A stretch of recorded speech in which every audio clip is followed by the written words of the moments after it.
The purpose of shop drawings is twofold. One is to get the approval from the engineer and the architect. Second one is to actually fabricate this thing.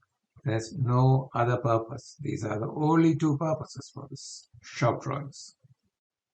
Every shop drawing may not be reviewed by the architect and the engineer, but some major dimensions, if there is a major member like a column or a rafter or something like that, then maybe the engineer architect may review that shop drawing. So as a shop detailer, you have to produce enough dimensions which can be easily identified and cross-checked by these two people. Generally speaking, for the architect and the engineer, you might have to replicate certain dimensions which are on the design drawings on your shop drawing. You have to be judicious about it. That means you yourself must know something about shop drawings, design drawings, etc. For workshop use, there should be necessary and sufficient dimensions.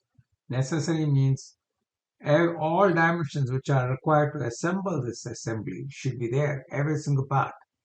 Sufficient means you only provide dimensions which are really required. Do not dimension things which are not required.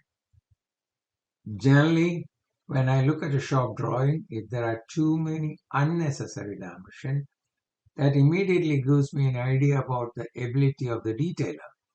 If the detailer doesn't know what he is doing, he definitely will add a lot of unnecessary dimension. As detailers, we produce the part drawing and the assembly drawing.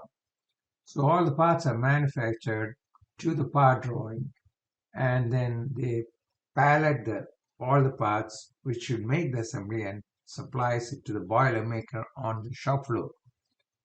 Generally, they don't supply the part drawings when they do that. They only supply the assembly drawing. So even though as shop detailers we produce the part drawings, the boiler maker has no access to those part drawings. He may need certain dimensions of the part to assemble this assembly. And then what we as shop detailers will have to do is we may have to produce certain single part drawing in the assembly drawing for that purposes. Also, producing those single part drawings in the assembly drawings avoids clutter. See, for example, there's a lot of clutter here.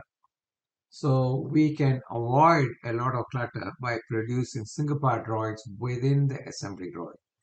We already produce the part drawings, separate drawing that we know. View cluttered assembly drawings as an assembly of sub-assemblies. So what you can do is you dimension sub-assemblies and provide dimensions to put together the sub-assemblies. So that way your clutter will be significantly reduced. For example, on this job, you could treat this one as a sub-assembly. If you remove that from the main assembly and remove all these dimensions. Also, when you take sections and the other details, you need to know what you're trying to show. You can hide the other parts. That will also reduce clutter and confusion. It makes the drawings very clean. You will have to probably add notes like some parts are hidden. So for example, in this view, what are you trying to do? Section AA.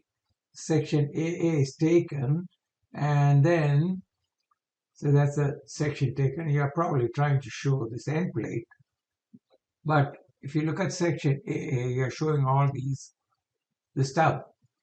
You need not show. You could hide that part and then add a note. Not all parts shown. Here is the same drawing which I have redone as a sub-assembly and added a single part. So what did I move to sub-assembly? I picked up these three parts, 1, 2, 3, and this one, and moved into a sub-assembly. It's not really a sub-assembly, a different view, and I dimensioned them like a sub-assembly. So you can see here. So I added this note, view rotated 3 degrees. Then I put these dimensions, how to set this up. and I said this, okay, this is centered. You have to check whether it's really centered. And this part I have dimensioned.